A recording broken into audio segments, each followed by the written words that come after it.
अभिषेक, बताओगे भी तुम मुझे इतनी रात को कहाँ लेकर जा रहे हो? एक सरप्राइज गिफ्ट है तुम्हारे लिए, वही देने ले जा रहा हूँ। Surprise gift? अरे वो तो तुम मुझे घर पर भी दे सकते थे। हर गिफ्ट घर पर लाकर नहीं दिया जा सकता मेरी जान। कुछ गिफ्ट स्पेशल होते हैं, उन्हें वहीं दिया जा सकता है जहाँ उन्हें दिया जाना चाहिए। पर ऐसा भी क्या गिफ्ट है अभिषेक? मुझे नींद आ रही है। विश्वास करो मेरा, जब तुम वो गिफ्ट देखोगी ना तो तुम्हारी नींद छूमंतर हो जाएगी। चलिए देखते हैं, मेरी नींद छूमंतर होती है या मैं तुम्हारी नींद छूमंतर करती हूँ।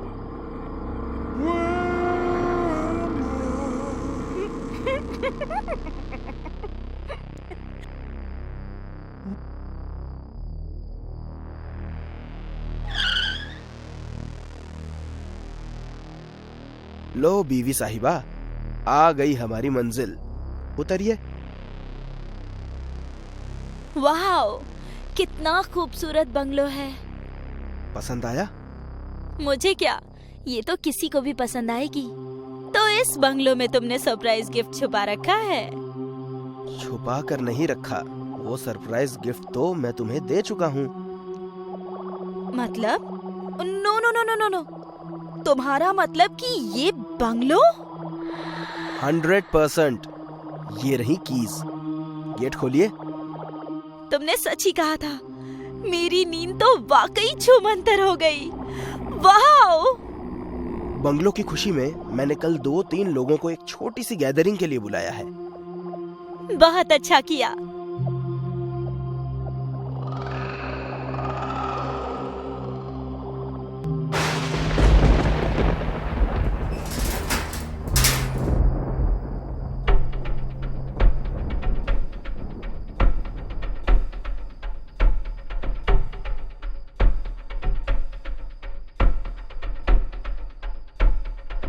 अभिषेक, काफी देर हो गई है, अभी तक तो कोई नहीं आया। हो सकता है खराब मौसम की वजह से लोगों ने मन बदल लिया हो। वैसे शहर से थोड़ी दूर भी तो है ये जगह। ये मौसम बदल जाए चाहे लोग बदल जाए, हम हैं सनम, ऐसे कैसे बदल जाएं? हाय खुशबू जी, चलिए कोई तो आया। वेलकम। प्रीति, ये खुशबू जी हैं। 2 बंगलो छोड़ के तीसरा बंगलो इन्हीं का है, और ये बंगलो मैंने इन्हीं से खरीदा है। इस बंगलो की नई और खूबसूरत मालकिन को बहुत बहुत बधाई। इतनी सुंदर बधाई के लिए thank you so much. Abhishek, I think अब और कोई नहीं आएगा, हमें केक काट लेना चाहिए। चलिए। चलो।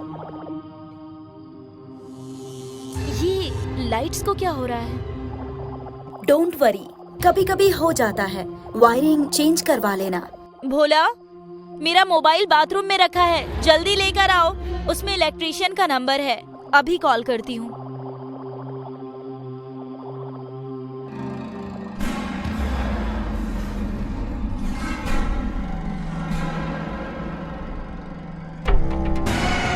नहीं नहीं, ये नहीं हो सकता।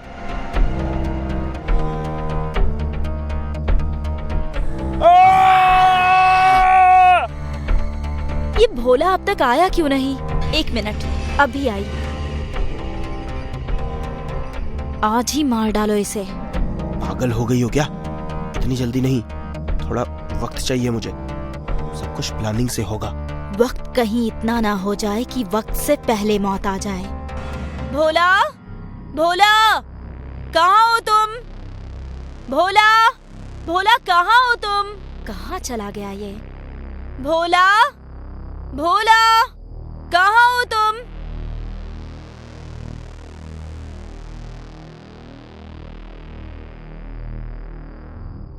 अभिषेक, अभिषेक, वो भोला अंदर कहीं नहीं है। What? अरे अंदर ही तो गया था, मैं देखता हूँ। रहने दीजिए सर, भाग गया होगा वो। 1 नंबर का चोर है भोला। मैडम के कमरे में अगर उसे कुछ कीमती मिल गया होगा तो वो पक्का लेकर जा चुका है। लेकिन कमरे में तो ऐसी कोई कीमती चीज नहीं थी। Come on Preeti, I think he is right. 50,000 cash मैंने कमरे में ही रखे थे। शायद वही चुरा कर भाग गया होगा। मेरे हिसाब से आज के दिन 50,000 में कोई बुरा आदमी आपसे दूर हो गया तो इस घर का गुड लक है। अब जल्दी से केक शेक खाना वाना खिलाओ भाई, ताकि मैं भी घर जाऊं और आप लोगों को अपना पर्सनल टाइम दूं। आप भी ना बहुत जॉली हैं। लीजिए।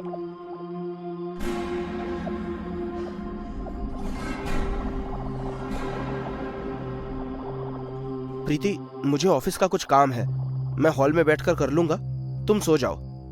ओके।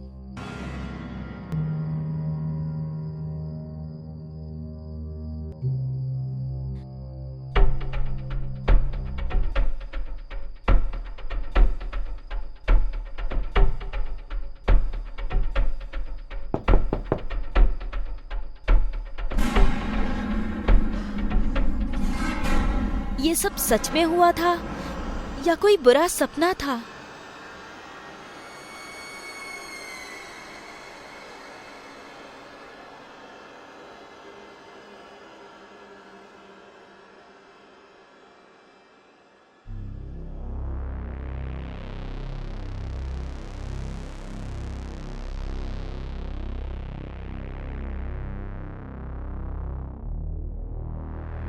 अभिषेक, तुम यहाँ?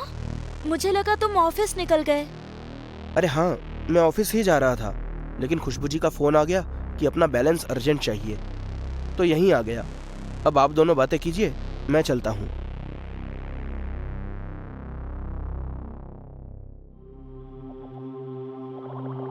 खुशबू जी, मुझे आपसे कुछ पूछना था।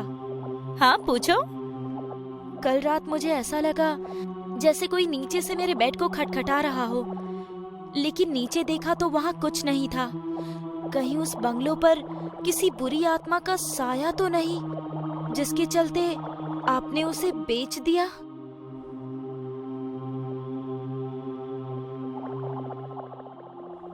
बुरी आत्मा? मुझे विश्वास नहीं होता प्रीति। इस नए जमाने में भी तुम ऐसी दकियानुसी बातों पर विश्वास करती हो? बिलीव मी, तुम्हें वहाँ कोई वहम हुआ होगा। ऐसा कुछ नहीं है।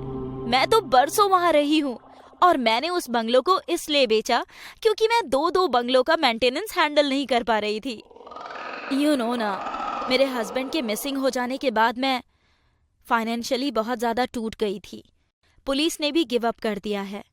कहते हैं कि शायद वो अब इस दुनिया में नहीं है। ओह, आई एम सॉरी।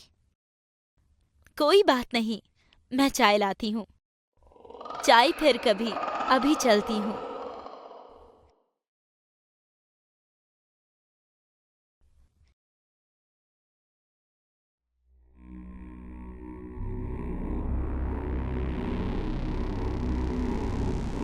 हाँ अभिषेक, कितनी देर में आ रहे हो?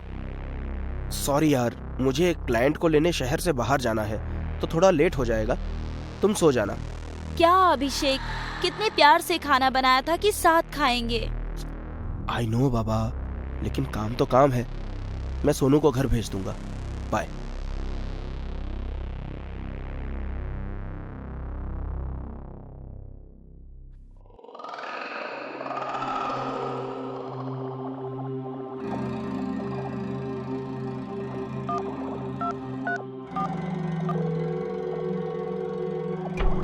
क्या हुआ? जी नहीं भरा क्या प्यार करके? जो घर पहुंचते ही फोन कर दिया। बीवी ने देख लिया तो? वो अब कभी नहीं देख पाएगी। मार डाला मैंने उसे। क्या? मगर कब? कैसे? तुम तो वक्त मांग रहे थे, फिर ये सब अचानक? घर आ जाओ।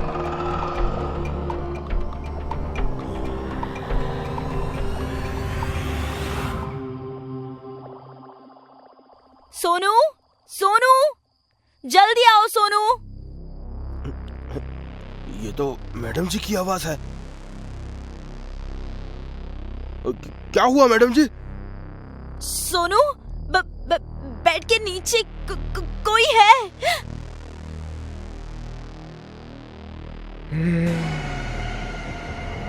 नहीं, ये नहीं हो सकता।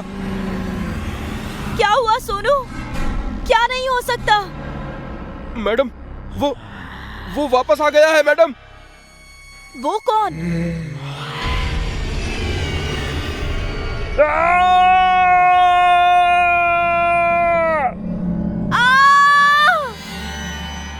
प्रीति, क्या हुआ? प्रीति, क्या हुआ? अभिषेक, थैंक गॉड तुम आ गए। बेड के नीचे भूत है, उसने सोनू को नीचे खींच लिया है। मैंने अपनी आंखों से देखा है अभिषेक। रुको रुको, मैं देखता हूँ। नहीं अभिषेक, तुम मत जाओ उधर, वरना वो तुम्हें भी खींच लेगा। प्रीति डरो मत, भूत वूत कुछ नहीं होता है, विश्वास करो मुझ पर।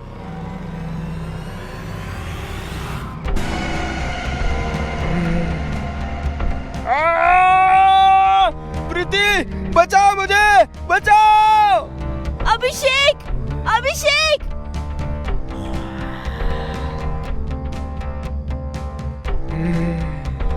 कौन हो तुम? और हम सबको क्यों मार रहे हो? क्या बिगाड़ा है हमने तुम्हारा? घबराओ मत, मैं तुम्हें नहीं मारूंगा प्रीति, मैं उसे ही मारूंगा जिन्होंने मुझे मारा था। हो कौन तुम? मेरा नाम गौरव है। खुशबू मेरी ही बीवी थी। तुम्हारे पति और खुशबू के बीच अफेयर है और मुझे इस बात का पता चल गया तो भोला और सोनू की मदद से इन्होंने मुझे मारकर बेड के नीचे दफन कर दिया। भोला और सोनू से तो मैं बदला ले चुका हूँ और अब इसकी और खुशबू की बारी है। नहीं नहीं प्रीति, प्रीति ये झूठ बोल रहा है, झूठ बोल रहा है, ये ऐसा कुछ भी नहीं है।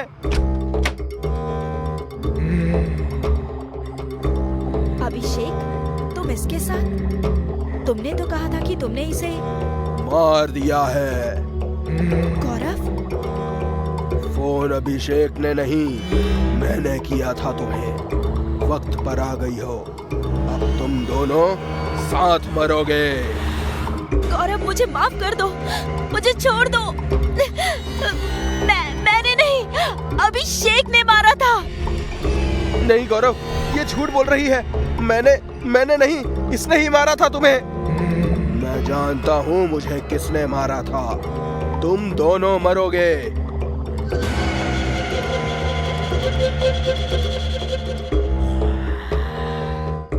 तुम घबराना नहीं प्रीति, सब सीसीटीवी कैमरा में रिकॉर्ड हो गया है। तुम्हें कुछ नहीं होगा। चलता हूँ।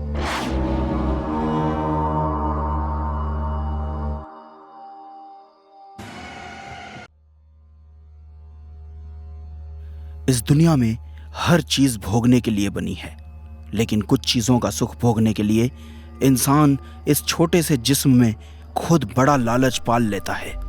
वो भूल जाता है कि लालच एक बुरी बला है, बहुत ही बुरी बला। भाई, हमारी पटवारी से बात हुई थी, उसने सरकारी सड़क का नक्शा दिखाया है हमें। अरे कोई काम की भी बात पता चली या सब फुसकी बॉम्ब निकले? फुसकी बॉम्ब नहीं भाई, हाथ गोला निकाला है, वो भी बहुत बड़े वाला। सरकारी सड़क गांव के आखिरी कोने पर जो दयाचंद रहता है ना, उसके जमीन से निकल रही है। और इतना ही नहीं भाई, उसकी जमीन का लगभग 10 एकड़ हिस्सा इंडस्ट्रियल कॉरिडोर में आने वाला है। दयाचंद का पोता तो शहर में रहता है ना? हाँ भाई।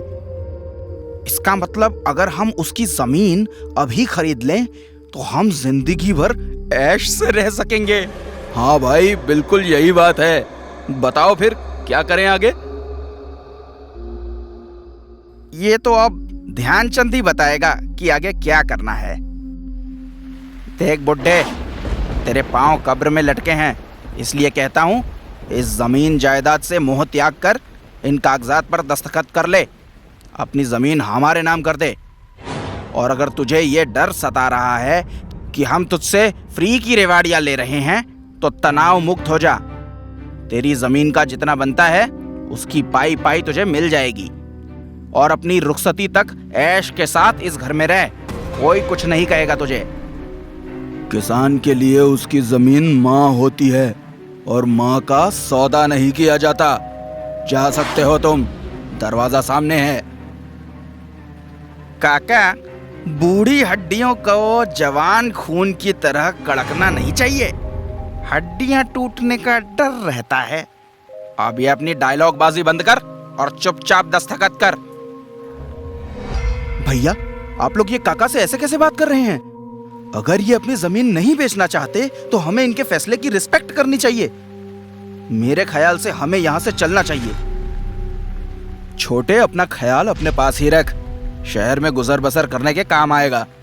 हम यहाँ खेतों में हल चलाकर तेरे शहर का खर्चा पूरा नहीं बनाते, लठ के जोर पर कमा कर करते हैं। इसलिए अपना ख्याल अपने पास ही रख। दस्तखत तो इसका बाप भी करेगा। अबे ओ बुढ़े, कर दे ये खेत हमारे नाम, वरना तेरी उंगलियों के निशान लेकर हम तुझे जिंदा तेरी ही जमीन में गाड़ देंगे। जो करना है कर लो, मगर किसी भी कीमत पर मैं ये जमीन नहीं बेचूंगा। मर जाएगा तो ये सब छाती पर लेकर जाएगा क्या? छाती पर बेशक न जाए, मगर मरने के बाद इस बात की खुशी होगी कि मेरी जमीन मेरी ही छाती पर है। भैया, भैया ये क्या कर रहे हैं आप लोग? मर जाएगा ये। अरे भाई सुनो, भाई रुको, भाई रुको। भैया, भैया छोड़ दो इन्हें, ये गलत है। सही गलत की परिभाषा हमारे आगे नहीं चलती छोटे। हम जो करते हैं वही सही होता है। और सब्र रख, हम इसे मारने ही जा रहे हैं। तीनों भाइयों पर उनका लालच सिर चढ़कर बोल रहा था। उनके लालच के आगे अब इंसानी जिंदगी का कोई मोल नहीं था। लेकिन बुढ़ा भी जीवट था। उसके चेहरे पर मौत के खौफ की जगह हंसी तैर रही थी। भारी बारिश में छाते की आड़ में नेत्रपाल ने बुढ़े का अंगूठा साफ किया और सभी कागजात पर उसके अंगूठे की छाप ले ली। मैं आऊंगा, मैं वापस आऊंगा, मैं वापस जरूर आऊंगा। मेरी जमीन मेरी ही छाती पर रहेगी।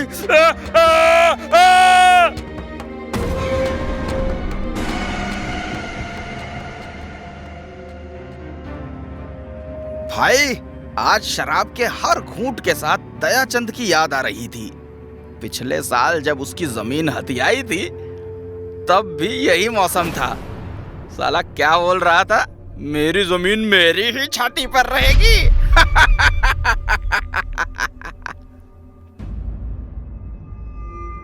किसी को मार भी दो और उसका मजाक भी उड़ाओ। कितने क्रूर हैं आप लोग। ये जीवन एक जंगल के जैसा है छोटे, जहां शेर हमेशा कमजोर को खाता है और कभी भी इसका खेद नहीं जताता। तेरी सोच की सुई बेकार में ही एक जगह अटकी है छोटे। आगे बढ़ आगे।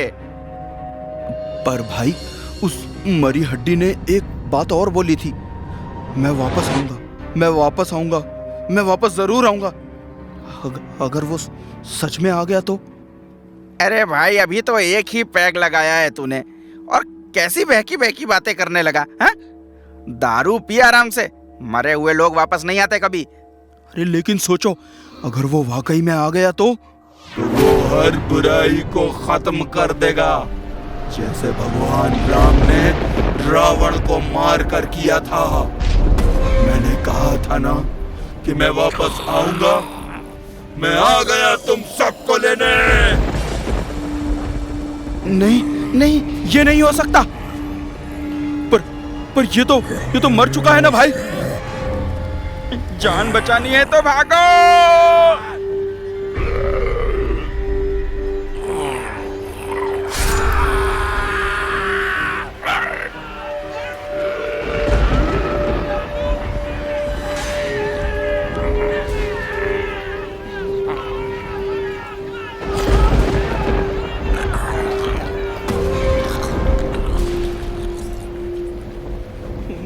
मुझे माफ करो बाबा, मुझसे गलती हो गई। मैं आपको आपकी पूरी जमीन वापस कर दूंगा। मैं आपको और 10 एकड़ जमीन दे दूंगा, बस मुझे मारना नहीं। मौत सामने देखकर तेरे जैसे सभी लालची क्रूर इंसान मौत को भी पैसों से खरीदने की कोशिश करते हैं। पर पगले, ये सौदा देने से पहले एक बार ये तो सोच लेता कि इस जमीन का ये मरा हुआ आदमी अब क्या करेगा। बोल, क्या करेगा?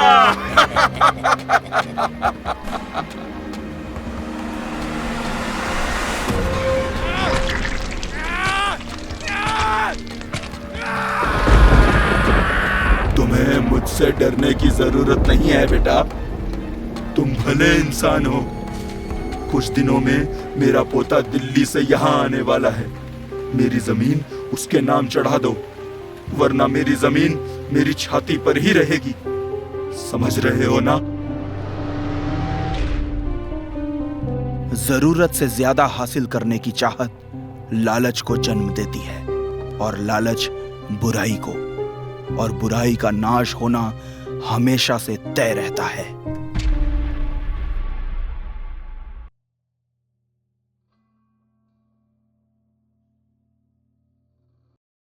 सदियों से एक कहावत हम आए दिन सुनते आए हैं कि इंसान जो बोता है वही काटता है। इस बात का मतलब यह है कि कर्मा घूम फिर कर वापस आता है और हर बुरे कर्म का मूलधन और ब्याज सब वसूल लेता है।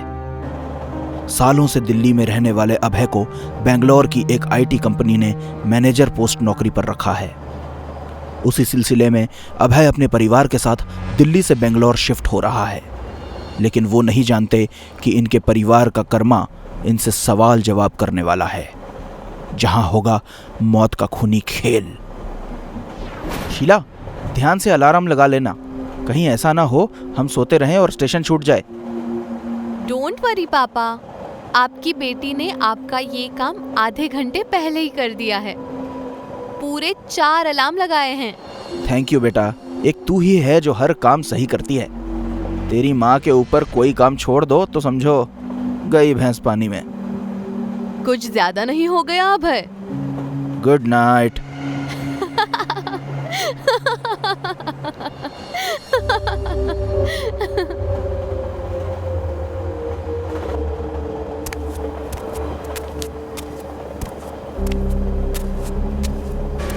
पानी है क्या? कौन है भाई?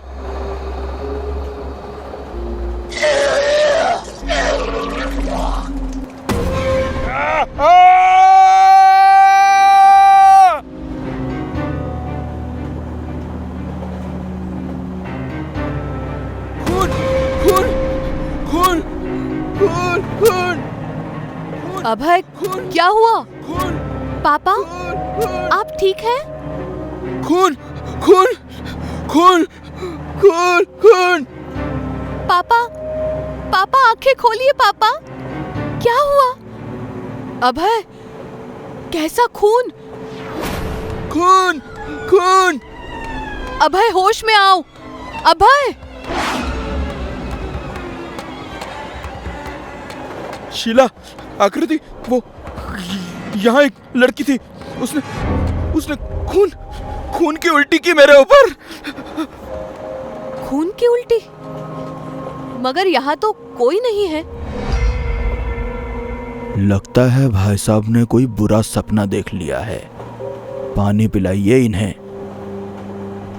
हाँ हाँ, लीजिए, पानी लीजिए। बहुत डरावना सपना था। सपनों का क्या है साहब, कभी हंसाते हैं तो कभी डराते हैं।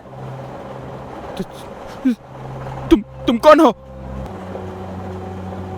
मेरा नाम काल है, अगला ही स्टेशन है मेरा, अरसिरकेरे जंक्शन। कुछ लोगों से मिलना है वहां। वैसे आप कहाँ उतरने वाले हैं? हम तुमाकुरु उतरने वाले हैं। मेरे स्टेशन से अगला स्टेशन ही है, लेकिन संभल कर, वहां एक चुड़ैल भूत का साया है। किसी ने भी कुछ गलत किया होता है तो वो उसको छोड़ती नहीं है। हमें डरने की कोई जरूरत नहीं, हमने कभी किसी का गलत नहीं किया है। मेरा स्टेशन आ गया, जल्दी मिलते हैं।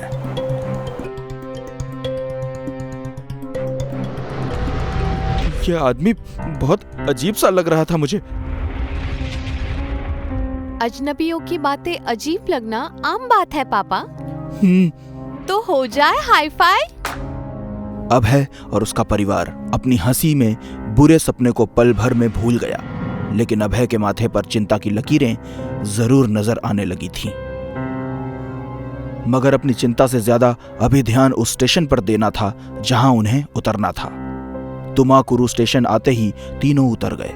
उस स्टेशन पर उतरने वाले वही 3 लोग थे। उनके उतरते ही ट्रेन आगे बढ़ गई। तीनों अभी स्टेशन से चलने ही वाले थे कि तभी आकृति की नजर स्टेशन के एक कोने में जल बुझ रही लाइट पर अटक गई, जहां लाइट बुझते ही उसे सफेद कपड़े पहने लड़की दिखाई दे रही थी। उसे देखते हुए आकृति को ट्रेन में मिलने वाले अजनबी काल की बात याद आ गई। वहां एक चुड़ैल भूत का साया आए दिन देखने को मिलता है। अगर किसी ने कुछ गलत किया होता है तो वो उसको छोड़ती नहीं है। पापा, पापा देखो उधर कोई है। कहाँ बेटा? उधर पापा देखिए ना, वो वही तो खड़ी है। चली जाओ यहाँ से, चली जाओ। मेरे पास मत आओ पापा, मेरे पास मत आओ। आकृति सुनो, रुको आकृति। आकृति, आकृति क्या हुआ तुम्हें? रुको। छोड़ दो मुझे, प्लीज छोड़ दो मुझे। मैंने तुम्हारा क्या बिगाड़ा है? छोड़ दो मुझे। पापा, हे भगवान, आकृति हवा में। अभय, कहीं इसके पीछे स्टेशन का चुड़ैल भूत वाला साया तो नहीं? शीला की बात सुनकर अभय सख्ते में था। उसे कुछ समझ नहीं आ रहा था कि आखिर ये सब क्या हो रहा है। शीला को अपने सवाल से ज्यादा इंटरेस्ट अपनी बेटी में था, इसलिए अभय के जवाब से पहले ही वो वापस आकृति को बचाने दौड़ पड़ी। आकृति, आकृति। तभी वहां से एक और ट्रेन गुजरती है। उस ट्रेन के दरवाजे पर काल खड़ा है। अभय उसे जाता देखता है। काल मुस्कुरा उठता है। यह सब देखकर अभय की सांसें फूल जाती हैं। वो शीला के पीछे दौड़ता है। शीला, शीला रुको। कौन हो तुम और मेरे साथ ये सब क्यों कर रही हो? प्लीज, तुम जो भी हो मेरी बेटी को छोड़ दो। तुम हमारे साथ ऐसा क्यों कर रही हो? हमने तुम्हारा क्या बिगाड़ा है? प्लीज, प्लीज छोड़ दो मेरी बेटी को।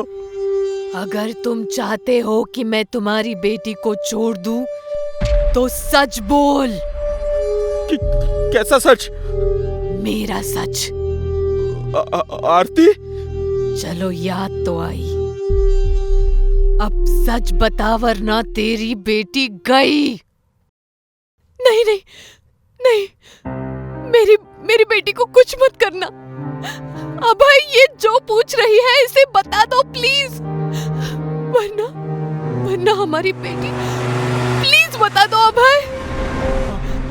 आज से 25 साल पहले इसी स्टेशन से 5 किलोमीटर दूर पर एक कंपनी खुली थी। उसी कंपनी में आरती को बहुत अच्छी जॉब मिली थी। मुझे लगा अगर ये जॉब करने लगेगी तो मुझसे दूर हो जाएगी। आरती, प्लीज सुनो तो, क्यों करनी है तुम्हें ये जॉब यार? मैं हूं ना काम करने के लिए। छोड़ दो इस जॉब को और वापस चलो मेरे साथ। अभय प्लीज, तुम चले जाओ यहाँ से। और ये जॉब मुझे अपने लिए, अपनी फैमिली के लिए करनी है, तुम्हारे लिए नहीं। मैंने तुम्हें कितनी बार कहा है, हम सिर्फ दोस्त हैं। इसलिए प्लीज मेरा पीछा करना बंद करो और ये शादी का ख्याल अपने दिमाग से निकाल दो प्लीज। अगर तू मेरी नहीं हो सकती तो तू भी अपने मन की नहीं कर सकती।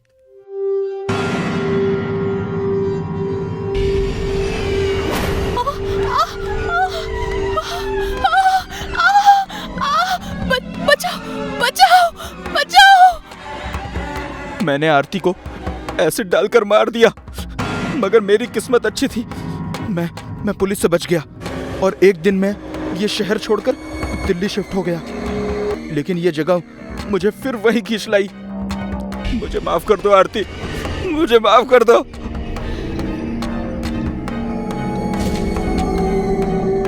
माफ किया? तुमने तो इसे माफ कर दिया आरती, लेकिन हम इन्हें माफ नहीं कर सकते। चलो बेटा। शीला, आकृति, प्लीज मेरी बात तो सुनो। शीला। लेकिन शीला और आकृति अभय की बात नहीं सुनते। तभी ऑपोजिट डायरेक्शन से एक ट्रेन आती है। जो काल अभय की बोगी में था, जो एक दूसरी ट्रेन के दरवाजे पर भी था, वही काल इस ट्रेन के इंजन में इंजन ड्राइवर के बाजू में खड़ा था। अभय ने अपनी ओर आती ट्रेन की ओर देखा और अपनी गिल्ट से हमेशा हमेशा के लिए पीछा छुड़ाने के लिए उसके सामने खड़ा हो गया और काल की ट्रेन उसे साथ ले गई। मुझे माफ कर देना प्लीज। इंसान चाहे जो कर ले, बुरे काम का नतीजा एक न एक दिन उसे भुगतना ही पड़ता है। अगर आपको लगता है कि आप चोरी छुपे गलत काम करके बच जाएंगे, तो आप गलत सोचते हैं। काल हमेशा से हमारे साथ चलता है।